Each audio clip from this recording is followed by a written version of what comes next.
عيب ويا حيف يا بنيتي يا حلا على الترباية اللي ربيتك اياها. شنو طلعتيني اليوم انت مثلا؟ طلعتيني انه انا كذاب، انه انا كنت اجبرك انك هاي الامور. استانست حبيبتي بابا؟ اهم شيء انك انت تكوني مستانسه ومقتنعه من اللي قلتيه كله. صارت الحين خلتها دنيا ذيك الفنانه دنيا بطله. يا عيب العيب يا مسرت عليك الليالي اللي لا يدتك ولا امك ولا اي احد كان موجود معاك لما كنت تمرضين،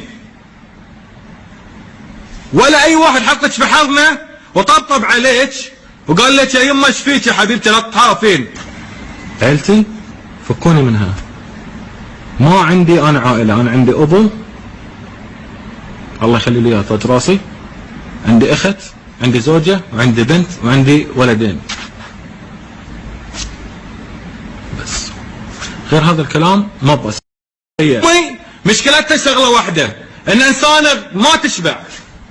امي انسانه ما تشبع. بالناس بيقولون عني عاق. اي يا جماعه انا انسان عاق اليوم. عاق لانكم ما تعرفون الحقيقه. يا يمه حرام عليك، حرام عليك، عمرك وصل 60 سنه، عندك رب يوم القيامه راح تجابلينا. شنو تبين بالضبط؟ فرقتيني عن عيالي. اطالع عيالي بالسر يا جماعه، انا عيالي ما اشوفهم الا بالسر. ترى انا ابو حافظ على عياله من ام ما هي بنظيفه، من ام ما هي بنظيفه. لو هي مستوره وساطره على نفسها الناس سترت عليها، بس انا استاهل ضرب جواتي لاني سترت، لاني اخذت على مصلحه عيالي، لاني انا خليت مخافه رب العالمين بين عيوني. الوالده الفاضله الحبيبه اول من عرف الموضوع منى قالت تبرت منها، صارت الحين حبيبتها، صارت بنتي. كعب لبست لي اياها الطول،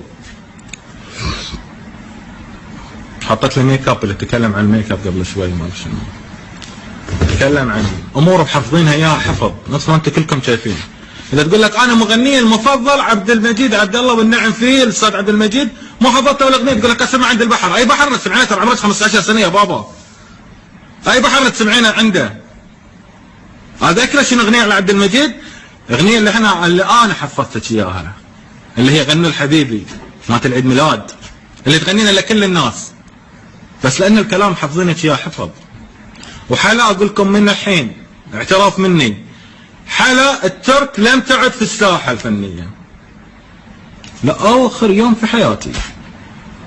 راح اظلني احارب لاظلني موقفك، لان هم غايتهم امك ولا يدتك، غايتهم الفلوس.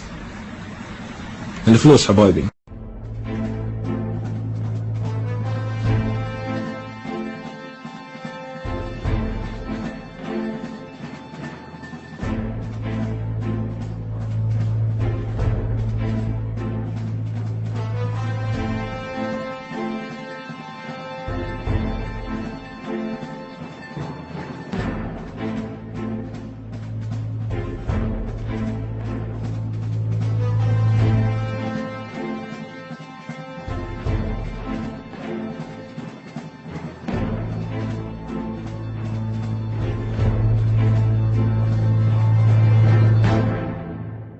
يا عيب ويا حيف يا بنيتي يا حلا على الترباية اللي ربيتك اياها.